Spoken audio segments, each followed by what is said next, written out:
धीमहि धियो यो नः प्रचोदयात्। भाइयों, अध्यात्म अंधविश्वास है अथवा विज्ञान, इसके बारे में बहुत बहस है। नई पीढ़ी के लोग कहते हैं कि ये अंधविश्वास है, इसके पीछे जो कर्मकांड लिखे हुए हैं उसको हम करते हैं और तो जो उसके परिणाम और फल बताए गए हैं वो नहीं मिलते। तो उनके कहने के मुताबिक ये अंधविश्वास का कहना उनका सही है। और जो विश्वासी हैं, जो ये कहते हैं ऋषियों को, शास्त्रकारों को, आप्त पुरुषों को इतना जोर दे करके अध्यात्म के विधि विधानों के ऊपर कहा गया है, तो उनको झूठ बोलने से क्या फ़ायदा। इसके पीछे कोई न कोई वास्तविकता और सच्चाई होनी चाहिए। इसीलिए मालूम पड़ता है कि ये विज्ञान है। ये विज्ञान है अथवा अंधविश्वास। ये तलाश करने के लिए हमने अपनी पूरी की पूरी ज़िंदगी इस काम के लिए खर्च कर डाली और अब हम किसी नतीजे पर जा पहुँचे हैं। उस नतीजे को आप लोगों को सुनाने का हमारा मन है। लोहा खदान में से जब निकलता है तब आपने देखा है ना, कच्चा निकलता है, मिट्टी मिला हुआ होता है। और जब कोई और धातुएं निकलती हैं ज़मीन में से, तो सभी धातुएं कच्ची होती हैं, उनमें मिट्टी का सम्मिश्रण होता है।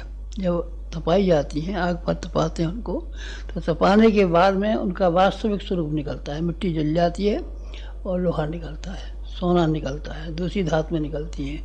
गर्म करने के पीछे ही निकलती हैं। तेल के बारे में भी यही बात है। कोयला जो होता है वो भी साफ़ करना पड़ता है, हर चीज़ को साफ़ करना पड़ता है। व्यक्ति जो अध्यात्म का प्रयोग करता है, अगर उसकी सफाई का ध्यान रखता है तब तो जानना चाहिए कि इसको परिणाम मिलेगा। और उसने अगर सफाई का ध्यान नहीं रखा है, अपने आप का संशोधन नहीं किया है, जो उसके प्रयोग करता उसको ठीक तरीके से काम में लाने की स्थिति में नहीं है, तो फिर मान लीजिए कि ये केवल कर्मकांड अंधविश्वास है। अंधविश्वास से क्या काम चलने वाला है। इसलिए साधक को अपने जीवन में जीवन का परिष्कार करना पड़ता है, पात्रता का विकास करना पड़ता है। पात्रता का विकास न करे, जीवन का संशोधन न करे, तो उसका वो लाभ जो मिलना चाहिए नहीं मिलेगा। तब फिर अंधविश्वास कहने वाली बात सही है। और अगर आदमी उसके समग्र स्वरूप को समझता है और समग्र स्वरूप की कीमत चुकाने के लिए तैयार है, तो फिर मैं समझता हूँ इसको भी विज्ञान ही होना चाहिए। क्योंकि मेरी सारी ज़िंदगी इसी काम में खर्च हुई है और मैंने पाया है कि ये विज्ञान है और ये साइंस है और ये सही है। कैसे?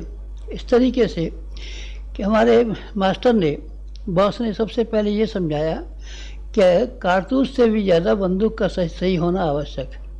कर्मकांड अपने आप में पर्याप्त नहीं है, उसको चलाने वाला जो व्यक्ति है वो सही होना चाहिए। बीज में अपनी शक्ति है। बीज को ज़मीन पर बोते हैं वही पैदा होता है। आम बोते हैं तो आम पैदा होता है, बबूल बोते हैं बबूल पैदा होता है, गेहूँ बोते हैं तो गेहूँ पैदा होता है। ये बात सही है, लेकिन इससे भी ज़्यादा सही ये बात है कि ज़मीन ठीक होनी चाहिए। ज़मीन को जोता नहीं गया है, बोया, उसको खाद नहीं दिया गया है, पानी नहीं दिया गया है, तो ऐसी खबड़ खुबड़ ज़मीन में आप क्या पैदावार होने की उम्मीद रखेंगे। इसीलिए अध्यात्म के साथ में दो सिद्धांत मिले हुए हैं। एक सिद्धांत ये मिला हुआ है कि जो उसके लिए कर्मकांड बताए गए हैं वो करने चाहिए, ये सही बात है।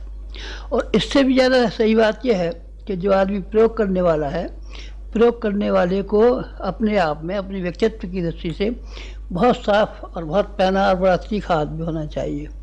तीखे आदमी के ऊपर, अच्छी और बढ़िया बड़ी बंदूक के ऊपर अगर आपने कारतूस रखा है तो निशाना सही लगेगा और बहुत दूर तक लगेगा। और आपके पास बंदूक नहीं है, नकली बंदूक है, खाली कारतूस लेके ले आए हैं और आप चलाने के मन करते हैं, तो फिर आपका ठीक बात नहीं बनेगी। फिर आप अंधविश्वास भी कह सकते हैं। खेत की जुताई आवश्यक, खेत में खाद और पानी लगाना आवश्यक है। बीज बोया जाता है तो पैदा होता है, कहना सही है, इसमें कोई दो राय नहीं है कि जो बीज बोया जाएगा वही पैदा होगा। लेकिन अगर आप खाद नहीं लगाएंगे तब, पानी नहीं लगाएंगे तब, और उसके खेत की जुताई नहीं करेंगे तब फिर कुछ भी पैदा नहीं होगा। फिर आपको यही कहना पड़ेगा कि ये कहना खेती करना बेकार है, बीज बोना बेकार है, ये मेहनत करना बेकार है। इस तरीके से बीज बोना अंधविश्वास हो गया। और बीज बोना विज्ञान हो गया, अगर आपने ढंग से और कायदे से किया है। लोहे के बारे में आप जानते हैं, लोहा जमीन में से निकलता है तो मिट्टी मिला हुआ निकलता है। उससे आप कोई बर्तन बनाना चाहें, हथियार बनाना चाहें, औजार बनाना चाहें, कुछ नहीं बन सकता। ज़मीन पर गिरा देंगे तो टूट टूट करके अलग गिर पड़ेगा। लेकिन अगर उसको आपने तपाया है और तपाने के बाद में जो उसके अंदर मिट्टी मिली हुई है, उस मिट्टी वाले हिस्से को आपने अगर जला दिया है तो फिर आप जो कुछ भी लोहे से बनाना चाहेंगे बना सकेंगे। ज़्यादा टेम्परेचर देंगे तो फिर आप स्टेनलेस स्टील भी बना सकते हैं, औलाद भी बना सकते हैं, दूसरी कीमती चीज़ें भी बना सकते हैं, लोह भस्म भी बना सकते हैं। ये सब चीज़ें, उससे मांडूर भस्म भी बन सकती है। ये सब चीज़ें बन सकती हैं। ये ताप के ऊपर टिका हुआ है, लोहे के ऊपर नहीं। लोहा तो जैसा है वैसे ही रहेगा। यही बात अध्यात्म के सिद्धांतों के बारे में है।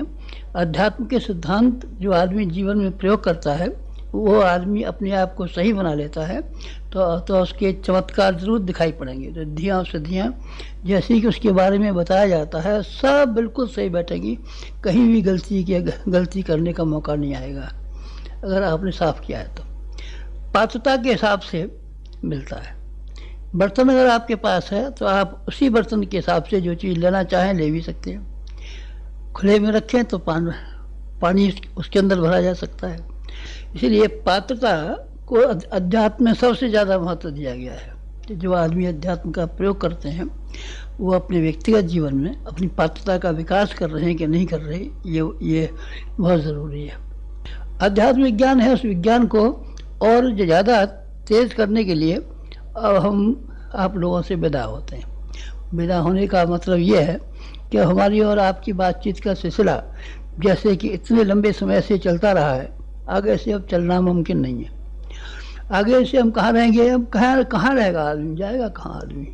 आदमी के रहने की जगह कहाँ है? ज़मीन पर रहेगा, हवा में रहेगा, आसमान पर रहेगा, हिमालय पर रहेगा, पहाड़ पर रहेगा, कहाँ रहेगा? कहीं तो रहेगा ही।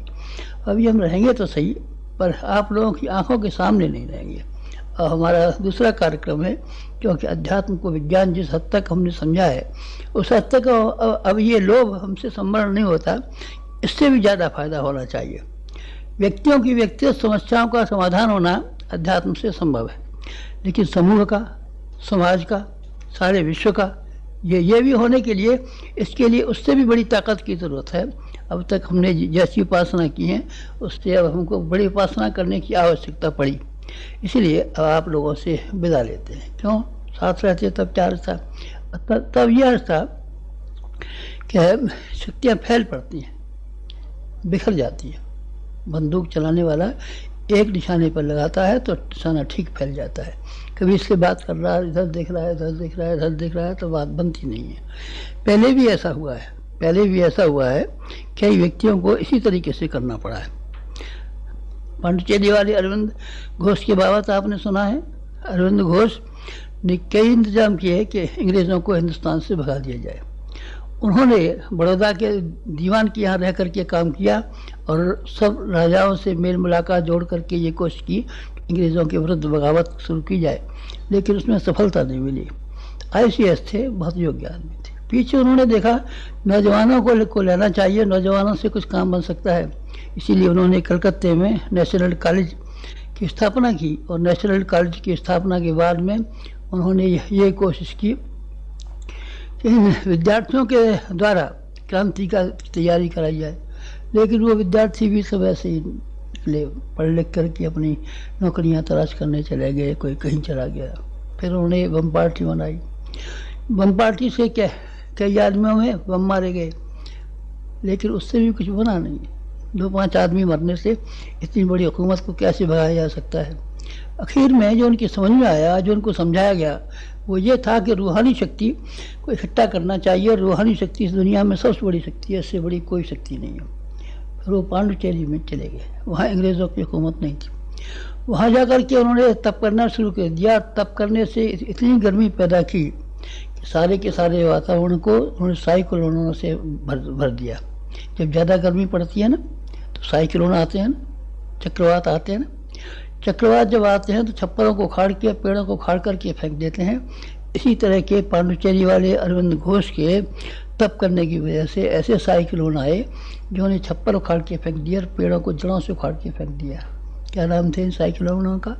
इन साइक्लोनों में से एक का नाम था गांधी, एक का नाम था मालवीय, एक का नाम था जवाहरलाल नेहरू, एक का नाम था सरदार पटेल, एक का नाम था मालवीय, एक का नाम था सुभाष चंद्र बोस, लाजपत राय वगैरह वगैरह। बहुत से थे। जब ये उठे तब उन्होंने क्या कर दिया, अंग्रेज़ों को बिस्तर बोरी बांधने पड़े। ये ऐसे ज़बरदस्त थे, लड़ाकू नहीं थे, ये महापुरुष थे, महामानव थे। इनके व्यक्तित्व, इनकी हस्तियाँ ऐसी ज़बरदस्त थीं, वैसी तवारीख में बहुत दिनों से पैदा नहीं हुई है। ये कैसे हुई? ये अरविंद घोष का तप और किसका? महर्षि रमण का तप। महर्षि रमण ने भी उन्हीं दिनों ऐसा तप किया था कि जिस तप की वजह से सारे वातावरण में गर्मी पैदा हो गई थी, और गर्मी पैदा होने से बड़े बड़े काम, हिंदुस्तान की आज़ादी के लिए उससे बड़े बड़े काम संपन्न हो गए। और किसका नाम गिनाऊंगा आपको मैं और दूसरे नाम गिनाता हूँ। महर्षि रमण और अरविंद घोष के अलावा और संसार से बाहर हुए हैं। बाहर कौन हुए हैं? आइंस्टीन जो थे, उन्होंने भी अपनी शक्तियों को बखेरने के लिए, जो अपने वैज्ञानिक उद्देश्य की पूरा करने के लिए काम कर रहे थे, वो वैज्ञानिक उद्देश्यों को पूरा करने के लिए उन्होंने एकांत में रहना शुरू किया। और उनके रहने की जगह ऐसी थी जहाँ कोई उनके पास नहीं जा सकता था। किसी को उनके पास जाना हो तो अपना विजिटिंग कार्ड उनके पास नौकर की मार्फत भिजवा देता था। जब उनको फुर्सत होती थी तो ही वो किसी को बुलाते थे, अन्यथा किसी की हिम्मत नहीं थी कि जो उनके पास जाए और उनसे बातचीत करे। टॉल्स्टॉय ने भी अंतिम दिनों में ऐसे किया था। टॉल्स्टॉय का नाम सुना है ना आपने? बहुत बड़े दार्शनिक हुए हैं रशिया के, और उन्होंने जा कर के ये किया कि वो भी ऐसे अंतिम दिनों पर मौन रहने लगे थे। और मौन रहने का मतलब है अपनी शक्तियों को एकाग्र करना। अब तक आध्यात्मिक जीवन से जो अपने व्यक्तियों का, समाज का जो हित कर सकते थे, अब समस्याएं ऐसी पैदा हो गई हैं कि वो बड़ी समस्या है और उनके लिए बड़ी तैयारी करनी पड़ेगी। छोटे कामों के लिए छोटी तैयारी से करना पड़ता है। चिड़िया को मारना होता है तो गुलेल से भी मार सकते हैं, छोटी बंदूक से भी मार सकते हैं। किसी डाकू को मारना होता है, शेर को मारना होता है तो स्टैंड गन की ज़रूरत पड़ती है। और कुछ और भी बड़े काम करने पड़ते हैं तो सेना पर बड़ा हमला बोलना पड़ता है तो तोपों की ज़रूरत पड़ती है। अब समय कुछ इस तरह का आ गया है कि हमको कुछ बड़े कदम उठाने पड़ेंगे। अब कम जो कदमों से आज की समस्याएं हल होने वाली नहीं। कौन कौन सी समस्याएं आप देख रहे हैं ना? आपकी आंखों से दिखाई पड़ता है? आपकी आंखों से दिखाई नहीं पड़ता। अच्छा, आपकी आंखों से पृथ्वी चलती हुई दिखाई पड़ती है? आपको जिस ज़मीन पर बैठे हुए हैं ये भागती हुई दिखाई पड़ती है? नहीं, आपको भागती हुई दिखाई नहीं पड़ती है। पर सही बात यह है कि पृथ्वी बहुत तेज़ी के साथ में भागती हुई चली जाती है और सूर्य की परिक्रमा लगाती चली जाती है। आपने सूर्य की परिक्रमा लगाते देखी है? नहीं, देखी नहीं है। पर देखने वालों की आंखों से अगर आप देखें तो आपको ये पृथ्वी भी घूमती दिखाई पड़ेगी, सूरज भी घूमता दिखाई पड़ेगा और पृथ्वी परिक्रमा दिखाई भी पड़ेगी। हमारी आंखें आपकी अपेक्षा बहुत तेज़ है। वो कुछ ऐसी समस्याएं देख रही है इस समय में जो कि बहुत ही मुश्किल समस्या है, और ये मुश्किल समस्याओं को हल करने के लिए बड़ी शक्ति की ज़रूरत है। मुश्किल समस्याएं क्या हैं? एक समस्या ये है कि जहर पैदा, ये जो उसका औद्योगिकरण हुआ है, औद्योगिकरण ने जहर ही जहर भर दिया है। हवा में जहर, पानी में जहर, मिट्टी में जहर, मिट्टी में जो कुछ भी चीज़ें छिड़की जाती हैं, रासायनिक खाद छिड़कते हैं, कीड़े मारने की दवा छिड़कते हैं, ये DDT से लेकर के दूसरी चीज़ों तक सब को मिट्टी ऐसी हुई जा रही है कि इसमें पैदा होने वाली घास तक जानवरों के लिए फ़ायदेमंद नहीं रही है। अब वो सबके पास पानी भी गंदा होता चला जा रहा है। पानी और हवा को भी जहर इन कारखानों में से निकलने वाला, मोटरों में से निकलने वाला जहर हवा को गंदा कर चुका है। विकिरण, एटम की जो खोज हुई है, अब इसमें से उसका उपयोग तो एक ही बार हुआ है जापान पर, लेकिन जो उसकी तैयारी के लिए काम कर रहे हैं उससे सारे का सारा वातावरण ऐसा जहरीला हुआ जा रहा है कि अपंग पैदा हो रहे हैं। जापान की आप पता तो लगाइए कि वहाँ को लगभग 40 वर्ष होने को आते हैं। इसके पीछे भी जो बच्चे पैदा हो रहे हैं या और जो हो रहे हैं, कैसे कैसे भयंकर हो रहे हैं और कैसे कैसे कैंसर से लेके बीमारियों तक पैदा हो रही हैं। ये चीज़ें हैं वो है जो साइंस ने तमाम जगह भर दी हैं। एक चीज़ ऐसी है जो साइंस ने तो नहीं बोली है, पर हमारे और आपके ख्यालात, हमारे आपके ख्यालात ऐसे गंदे हो गए हैं कि ये परोक्ष वातावरण उससे गंदा हो गया है। परोक्ष वातावरण को गंदगी को दूर करने की बहुत सख्त ज़रूरत है। इनके लिए भी बहुत ज़रूरत है, चीज़ों को धोने के लिए, साफ़ करने के लिए। लेकिन साफ़ करने के लिए किस तरीके से की जाए, क्या किया जाए, हमको उसके लिए मुनासिब स्थान और मुनासिब कदम उठाने की ज़रूरत है। बड़े कदम उठाएंगे और छोटे कदम नहीं। अब तक जैसे अनुष्ठान किए हैं वैसे अनुष्ठानों से काम नहीं चलेगा। अब हमको बड़े अनुष्ठान करने चाहिए। पिछले अनुष्ठानों में हम लोगों से मिलते भी रहे, खाना भी खाते रहे, अमक भी करते रहे, पर आगे हमको क्या करना है, आगे हम कम पड़ जाएंगे। अकेले से काम नहीं चलेगा। रामचंद्र जी से अकेले से काम नहीं चला था, इसीलिए वो सुग्रीव को बुलाने के लिए गए। सुग्रीव को बुलाने के बाद में हनुमान जी को बुलाने के लिए गए। हनुमान जी और सुग्रीव आ गए। फिर तब नल और नील को बुलाने गए। नल और नील पे संदेशा भेजा गया। सब ने मिल करके लंका को पार करने की, फतह करने की तैयारी की। अकेले रामचंद्र जी नहीं कर पाए। और फिर उन्होंने जब रामराज्य की स्थापना की तो अभी इन्हीं लोगों की सहायता की जरूरत पड़ी। अकेले रामचंद्र जी रामराज्य की स्थापना नहीं कर सकते थे, हम अकेले कर नहीं पाएंगे। कुंती ने श्री कृष्ण भगवान की आज्ञा से मान करके 5 सहायक उनके लिए पैदा किए थे। 5 सहायक पैदा हुए थे, 5 देवताओं की शक्तियों से पैदा हुए थे। वो कौन कौन से थे? एक का नाम अर्जुन था, एक का नाम भीम था, एक का नाम युधिष्ठिर था, ये एक का नाम कर्ण था। ये सूर्य के अंश से पैदा हुए थे और इंद्र के अंश से पैदा हुए थे, देवताओं के अंश से पैदा हुए थे, क्योंकि वो काम बड़ा था, छोटा नहीं था। श्री कृष्ण भगवान को छोटा मोटा काम करना होता, सांप मारना होता, बकासुर मारने होते, तो वो स्वयं भी मार सकते थे। लेकिन जब देखा काम बहुत बड़ा है और भारत को विशाल भारत, महान भारत बनाना है, तो उस काम के लिए बड़े सामर्थ्यवान व्यक्ति चाहिए।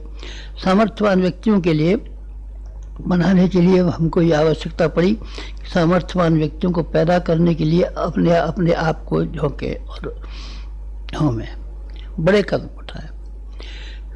एक बार ऐसा हुआ कि गंगा के पानी का सब जगह अभाव हो गया, कहीं पानी दिखाई नहीं पड़ने लगा। पानी के बिना कुएं सूख गए, तालाब सूख गए, पीने के पानी सूख गए, सब जगह त्राह मच गई। हर जगह कई वर्ष हो गए पानी नहीं बरसा। क्या करना चाहिए? मनुष्य के हाथ से बाहर की बात है। जो चीज़ें ऐसी हैं जो मनुष्य अपने आप नहीं कर सकता, उसको बड़ों की सहायता से पूरा करता है, और उसके लिए बड़ी शक्तियाँ चाहिए। भागीरथ जी ने विचार किया कि इसके लिए कौन चाहिए? गंगा चाहिए, जो स्वर्ग से लेकर के ज़मीन पर लाई जाए। गंगा जी को स्वर्ग से ज़मीन पर लाने के लिए भागीरथ चले गए। तो क्या करना पड़ा आपको मालूम है ना? खुशामद नहीं करनी पड़ी गंगा की, तब करना पड़ा। खुशामद से कोई काबू में आता है? कोई नहीं आता, एक भी नहीं आता। प्रार्थना करने से, चावल चढ़ाने से, अक्षत चढ़ाने से, धूप दीप नैवेद्य चढ़ाने से कोई भी बड़ी शक्ति देवता नहीं आ सकती। आप आ जाएंगे? आपको हम थोड़े से चावल दे दें या एक शक्कर की चुटकी दे दें तो आप कोई बड़ा काम कर देंगे हमारा? क्यों करेंगे? बड़ा काम नहीं करेंगे।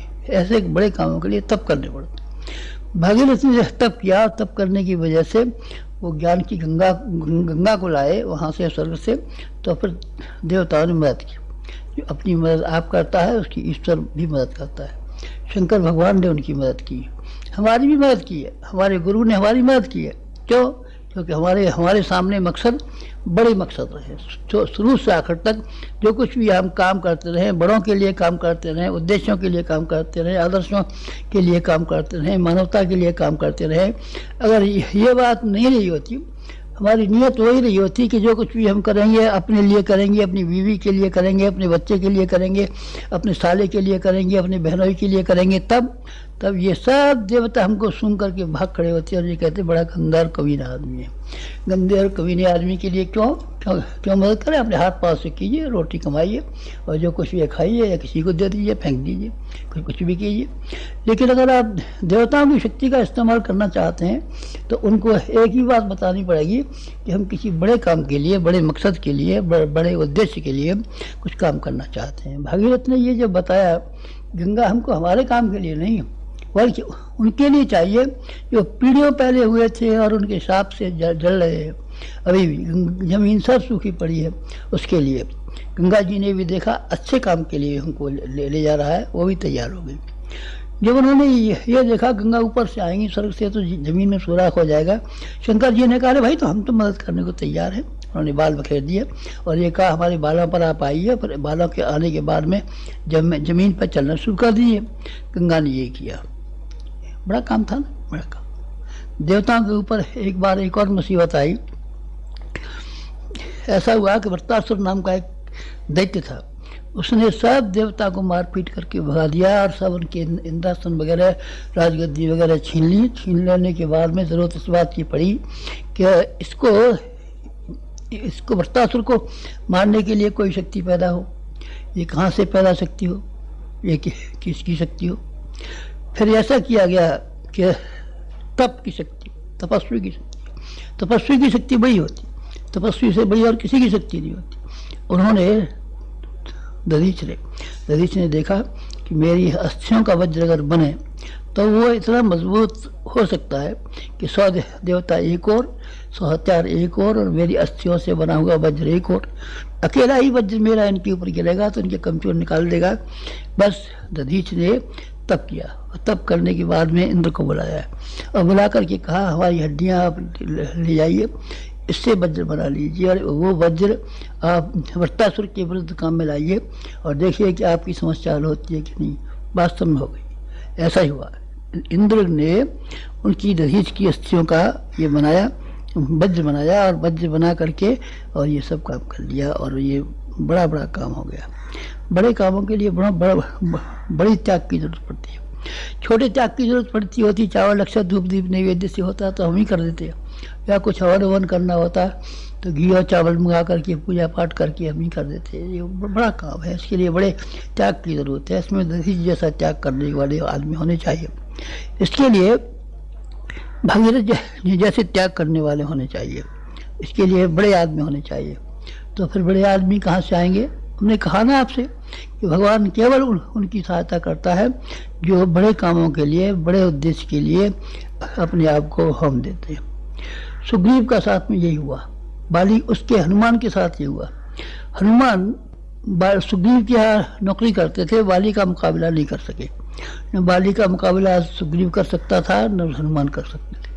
दोनों भाग खड़े हुए और भाग खड़ के एक पहाड़ के नीचे जाकर के छिप गए, वहीं अपना गुजारा कर रहे थे किसी तरीके से बस। लेकिन जब उन्होंने रामचंद्र जी को देखा कि रामचंद्र जी के काम में सीता जी को तलाश करने में और लंका का दहन करने में और राक्षसों से लोहा लेने का जोखिम कहता हूँ मैं आपसे, जोखिम उठाने को हनुमान तैयार हो गए। हाँ साहब चलिए हम जोखिम उठाएंगे तो भगवान की कृपा भी पाएंगे। जो आदमी जोखिम नहीं उठा सकता, केवल फायदा ही फायदा तो तलाश करता है, तो उसको मैं क्या कह सकता हूँ। उसके लिए बहुत से आदमी हैं, सट्टा लगाते हैं, जुआ खिलवाते हैं, लॉटरी के नंबर बताते हैं, गांजा पीते हैं और बताते हैं, ऐसे बहुत से आदमी हैं। आओ वहाँ जाइए। लेकिन जो महापुरुष हैं, महापुरुष महाकामों के लिए ही सहायता करते हैं। रामचंद्र जी ने अपनी सहायता की और हनुमान जी में इतनी शक्ति आ गई कि वो पहाड़ को उखाड़ करके ले आए। 1, उन्होंने लंका को छलांग मार दी। 2, उन्होंने रामराज्य की स्थापना करने के लिए वो काम किए, बड़े गजब के काम थे। और रामचंद्र जी का इतना बड़ा प्यार पाया कि जब राम पंचायतन के फोटोग्राफ आपने छपते देखे हैं ना, उसमें एक छपा एक और बैठा है, हनुमान बगल में। ये कौन है इनका? यह रामचंद्र जी का भाई, भतीजा, नाना, मौसा, ताऊ। अरे कोई नहीं है बाबा, ये वो है जिसने कि रामचंद्र जी को अपने आप को सुपुर्द कर दिया था। सुपुर्द करके तो देखिए, सुपुर्द करके देखिए और ये देखिए कि बदले में क्या मिलता है। इसी तरीके से नल और नील थे। नल और नील को बुलाया गया। नल और नील कौन थे? इंजीनियर। हाँ इंजीनियर थे। रीछ थे तो रीछों ने क्या कर डाला? रीछों ने एक ऐसा समुद्र बना दिया जो पानी के ऊपर तैरने वाला पुल था। पानी के ऊपर तैरने वाला पुल देखा आपने? कहीं हमने तो देखा नहीं। हमने तो ऐसे देखे हैं, रस्से के पुल देखे हैं, वहाँ का कलकत्ते का गोली का पुल देखा है जो बीच में टंगा हुआ है, पर रस्सों का नहीं है वो। लेकिन वो उनका केवल पत्थरों का पुल बना दिया। किसने बना दिया? नलिनी में इतनी ताकत थी नहीं, इतनी नहीं थी, वो भगवान की ताकत। अच्छे उद्देश्य के लिए, अच्छे कामों के लिए भगवान की हमेशा सहायता मिलती रही है और इससे आगे भी मिलेगी। कुंती के 5 पुत्रों में जो थे, अर्जुन थे, भीम थे, इनको शक्ति कैसी मिली थी? ये 5 रह गए थे, पांडव थे। पांडव बड़े ताकतवर थे। क्या ताकतवर थे? नौकरी करते फिरते थे। कोई नाचने की नौकरी, कोई खाना पकाने की नौकरी, कोई कहीं की नौकरी।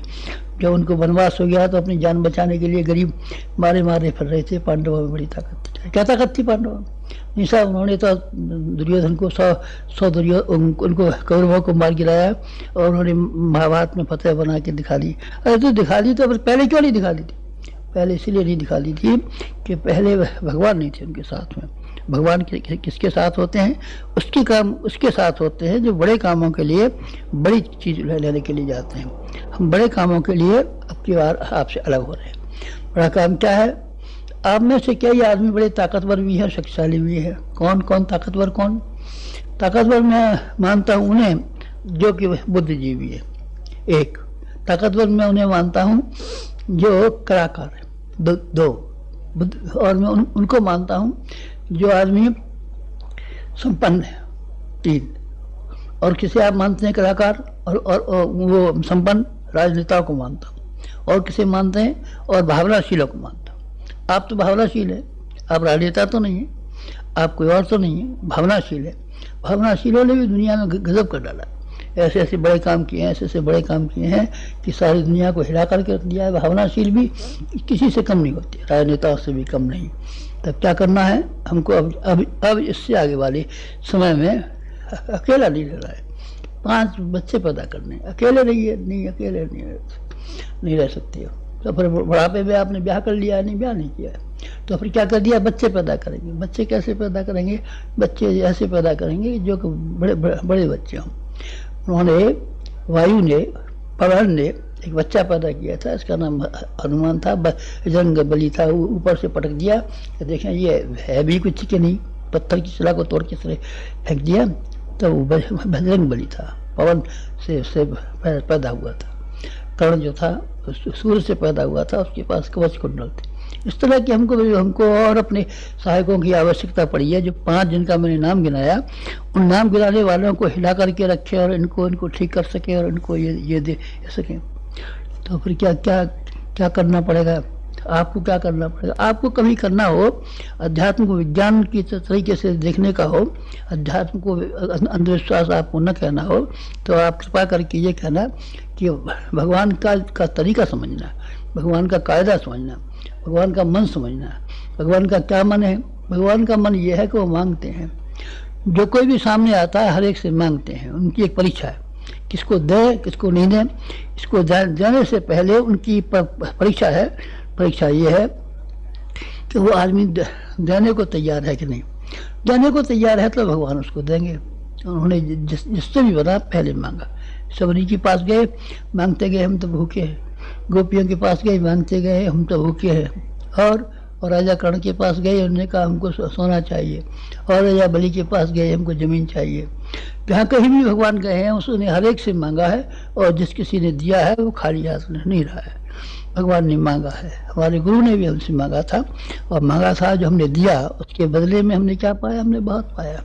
उसने कहा तेरे पास जो कुछ है वो दे, तो कहाँ दूँ, किसको दूँ? उन्होंने कहा भगवान की खेत में बो दे।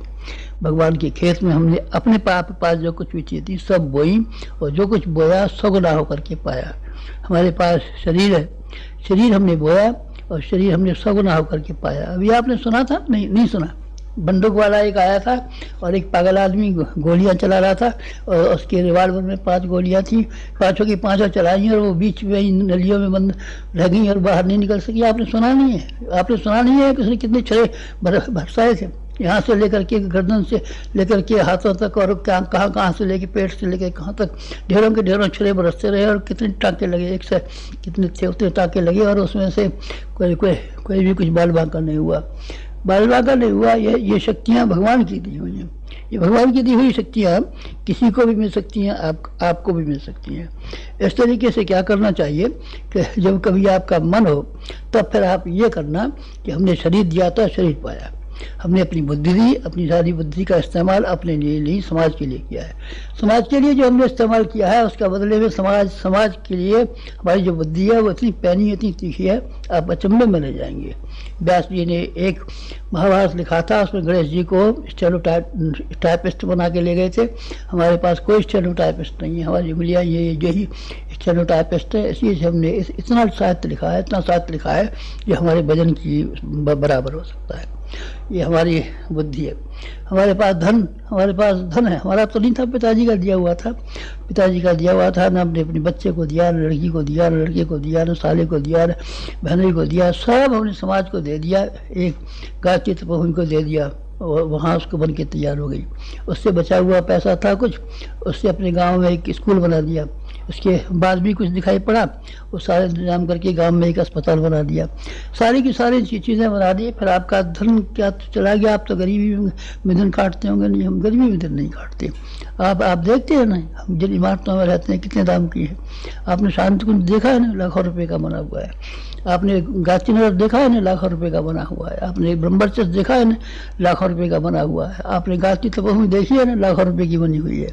आपने हमारे गांव का स्कूल और अस्पताल देखा है, लाखों रुपए का बना हुआ है। लाखों ही से कम गिनती नहीं हमको आती। क्यों?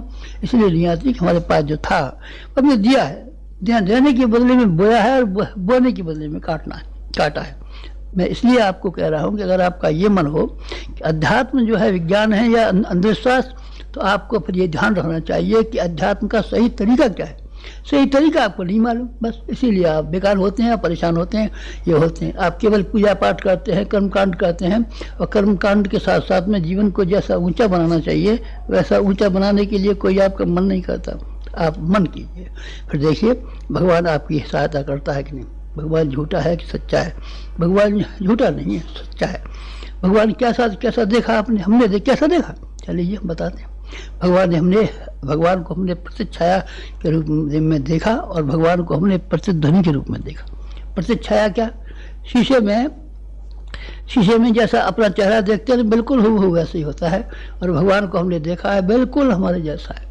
हमारे जैसा उसका ईमान, हमारे जैसा उसका मन, हमारे जैसे उसकी बुद्धि, हमारे जैसा उसका प्यार, बिल्कुल हमारे भगवान का हमारे जैसा है। और प्रतिध्वनि, कुएं में आवाज़ लगाते हैं और गुंबज में आवाज़ लगाते हैं, ठीक वही आवाज़ आती है जो हम लगाते हैं। आप लगाते हैं, लाइए भगवान जी जो कुछ है सो हमारे सुपुर्द कीजिए। भगवान जी उसी के बदले में आपसे आवाज़ लगाते हैं, लाइए आपके पास क्या है हमको सुपुर्द कीजिए। आप कहते हैं हम तो देने वाले नहीं हैं, भगवान कहता है हम देने वाले नहीं हैं। दोनों में जद्दोजहद होती है। राम भरत में लड़ाई हुई हो गई थी। राम भरत में राज्य की गेंद को लेकर के राम कहते थे हमारा भरत राज्य पे बैठेगा, और भरत कहता था कि राज्य पे हमारा भाई राम बैठेगा। दोनों के बीच में जद्दोजहद होती रही, लड़ाई होती रही। गेंद को दोनों ही ठोकरें मारते रहे, और गेंद यहाँ पड़ी, गेंद वहाँ पड़ी। हमारे और हमारे भगवान के बीच में प्यार की बातें भी बहुत हुई हैं, और लड़ाई की बातें भी बहुत हुई हैं। लड़ाई की बातें ये हुई हैं, भगवान ने 20वें बार हमसे कहा है कि हमारे पास जो कुछ भी है तू लेगा। हमने कहा हमारे पास जो कुछ भी है तू लेगा। हम दोनों से पूछते रहते हैं। भगवान से हमने ये नहीं कहा कि आप हमको ये दीजिए और हमें ये कमें। हम भिखारी हैं, कोई कंगले हैं, हम कोई दीन है, हम कोई दुर्बल है, हम ब्राह्मण हैं, और हम तपस्वी हैं, और हम शक्तिशाली हैं। इसलिए भगवान से हमने कहा आपको जो कुछ जरूरत हो सो मांगिए। भगवान ने कहा समाज के लिए तेरी ज़रूरत है, देश के लिए तेरी ज़रूरत है, दुनिया में जो कहत बचा हुआ है, मुश्किल फैली हुई है, दुर्भिक्ष फैला हुआ है, उसके लिए तेरी हड्डियों की ज़रूरत है। हमने कहा ये लीजिए। भगवान किसी पर प्रसन्न होते हैं तो उसको एक चीज़ दिया करते हैं, उसका नाम है श्रेय। अर्जुन को श्रेय दिया। अर्जुन गांडीव चलाता था और भगवान घोड़े चलाते थे। हमें भी भगवान ने श्रेय दिया है। किस चीज़ का श्रेय दिया है? देवात्मा हिमालय के साथ में संबंध जोड़ दिया, और वो संबंध न केवल हमारे साथ जुड़ा रहा बल्कि और सबके साथ भी, आपके साथ भी जुड़ जाने का सौभाग्य हमें दिया। देवात्मा हिमालय में जिसमें 4 धाम हैं, गंगोत्री आती है, जमुनोत्री आती है, और ये केदारनाथ आता है, बद्रीनाथ आता है, 5 नदियाँ जिसमें आती हैं, 5 सरोवर जिसमें आते हैं, 5 गुप्त काशियाँ जिसमें आती हैं, ये हिमालय का देवात्मा अंश है। यहाँ प्राचीन काल में भी ऋषि रहते थे और अभी भी ऋषि रहते हैं। प्राचीन काल में स्थूल शरीर से रहते थे और सूक्ष्म शरीर से रहते हैं। उसके साथ में हमारे गुरु ने, मार्गदर्शक ने, भगवान ने हमारा संबंध जोड़ा और ये कहा कि जब भी युग बदलते रहे हैं तब ऋषियों को भूमिका निभानी पड़ी है, तो ये भी वो भूमिका निभानी चाहिए। तो मैंने वहाँ जो उनसे सीखा था वो तो किया ही, लेकिन आप लोगों के लिए भी वो सब चीज़ें मुहैया बनी रहें, इसलिए उसकी एक नकल बना करके, स्थापना प्रतीक बना करके यहाँ हरिद्वार शांति कुंज में भी रखा है। आपको मालूम है, शंकर भगवान से रामचंद्र जी की जान पहचान थी, लेकिन जब उन्होंने लंका विजय करने का और सतयुग की स्थापना करने का समय देखा तो भगवान की स्थापना की थी। कहाँ? रामेश्वरम के ऊपर। शंकर जी को जानते थे वो, लेकिन स्थापना जरूर की थी उन्होंने। स्थापना हमको भी हिमालय की यहाँ करनी पड़ी है। हिमालय में जो काम होते रहे हैं वो काम यहाँ भी किया है। यहाँ भी किया है ताकि आप लोगों को हिमालय के वो दुर्गम स्थान जाना जहाँ आपके लिए संभव न हो, वहाँ आप जा सकें, जा नहीं सकें तो यहाँ आप देख सकें।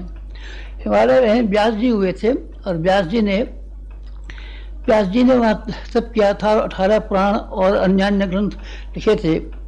गणेश जी उनके सहायक थे। वो कार्य हमने भी यहाँ किया है शांत कुंज में, और शांत कुंज में ला करके 18 पुराणों के भाष्य, 4 वेदों के भाष्य, उपनिषदों के भाष्य, दर्शनों के भाष्य, स्मृतियों के भाष्य, आरण्यकों के भाष्य, ये सारे के सारे ग्रंथों को हमने यहाँ बना करके रख लिया, यानी व्यास जी की नकल की। व्यास जी वो थे। इसके अलावा हमने पातंजलि की नकल की। पातंजलि ने योगाभ्यास करने का उस समय के लोगों को का क्रम सिखाया था। प्रत्येक समय में मनुष्यों के शरीरों की संरचना अलग अलग हो जाती है, इसलिए समय समय के लिए योगाभ्यासों का क्रम बदल जाता है। वो योगाभ्यासों का क्रम, कभी आप शांत कुंज आएँ तो आप देखें कि जो देवात्मा हिमालय पे है, कभी पातंजलि ने किया था, वो यहाँ चल रहा है कि नहीं।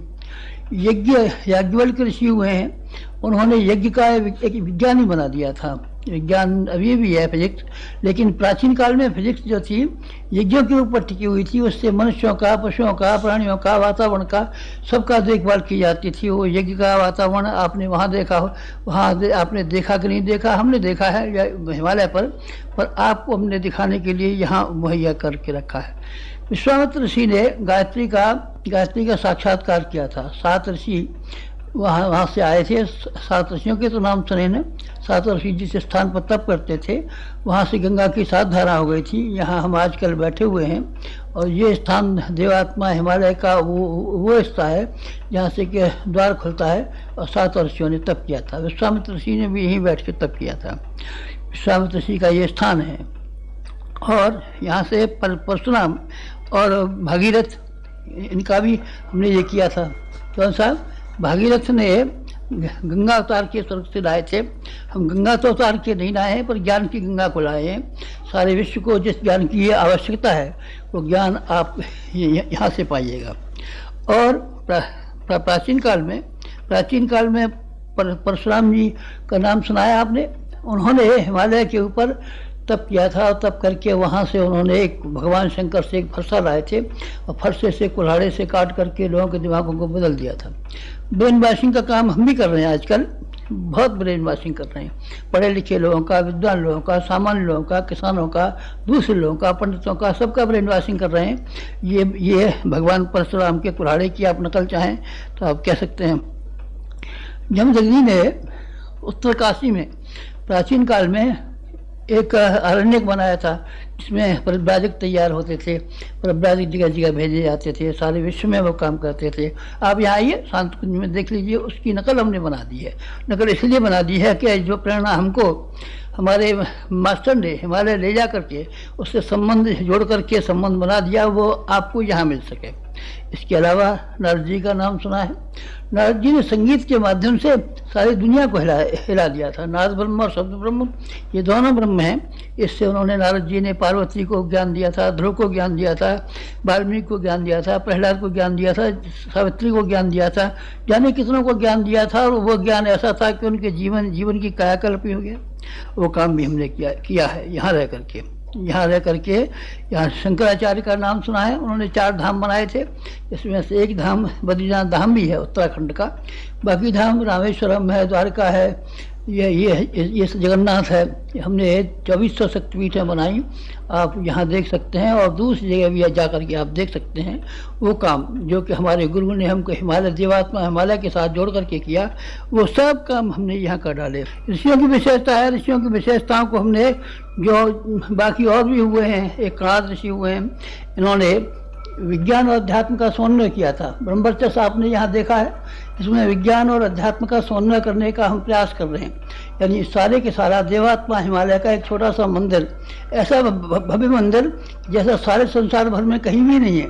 हिमालय का हमने देवात्मा है, बाकी देवता दिखाई पड़ते हैं, कभी नहीं दिखाई पड़ते, आँख से देखे जा सकते हैं, कभी नहीं देखे जा सकते, लेकिन हिमालय को आप हमेशा देख सकते हैं। और बाकी देवताओं की इंद्रियों के बारे में कह नहीं सकते, उनकी है ही कि नहीं, लेकिन ऋषियों के रूप में सारी इंद्रियां इनके पास थी। ये देवात्मा हिमालय का यहाँ हमने मूर्ति बना दी है। किसके लिए बना दी है? अपने लिए। हम तो हवास हैं, हमको तो 3 बार भेजा गया है, तो हमने तो उन सब स्थानों को देखा है और उनके जीवात्माओं से सूक्ष्म संबंध स्थापित किए हैं। पर आपके लिए हमने शांत को नहीं बना दिया है। आप यहाँ आया कीजिए, आप यहाँ आया करेंगे तो यहाँ के वातावरण में नवीनता है। गंगा के किनारे में एक नवीनता होती है, हिमालय की विशेषता में एक नवीनता होती है। संतरे नागपुर के मीठे होते हैं, लखनऊ के आम मीठे होते हैं, मुंबई के केले मीठे होते हैं। इस भूमि को हमने अपने सारे जीवन भर में एक ही काम महत्वपूर्ण किया है कि हमने वो देवात्मा हिमालय का एक देव मंदिर यहाँ बना दिया है। उसमें सारे के सारे हिमालय को आप यहाँ बैठ कर के भी देख सकते हैं। और ऋषियों की जो परंपरा थी, उन्होंने क्या क्या काम किए थे, इसको भी आप चाहें तो यहाँ आकर के देख सकते हैं। ये बहुत महत्वपूर्ण कार्य थे जो हमने किए हैं और आपके लिए किए हैं। आपका जन्मदिन हुआ करे तो आप यहाँ जरूर आया कीजिए, आपका विवाह दिन हुआ करे तो आप यहाँ जरूर आया कीजिए, आप लोगों के बाल बच्चों के संस्कार कराने हों तो आप जरूर आया कीजिए। तीर्थ स्थानों में पितरियों के लिए श्राद्ध तर्पण किए जाते हैं, आपको कभी कराने का मन हो तो आप यहाँ आया कीजिए। आपको कोई अनुष्ठान जब करना हो तो आप यहाँ आकर के किया कीजिए, यहाँ उसका विशेष फल मिलेगा। क्योंकि यहाँ की शक्ति, यहाँ की भूमि में हिमालय का द्वार है, ये गंगा का ये तट है, 7 ऋषियों के तप करने का स्थान है, हमारा भी तप करने का स्थान है। इसलिए अगर आपको मौका मिला करे तो आप यहाँ ज़रूर आया कीजिए। ये आपके लिए सुविधा की है, हमारे गुरु ने हमारे लिए सुविधा की, हमने जैसे लाभ उठाया आप भी लाभ उठा सकते हैं।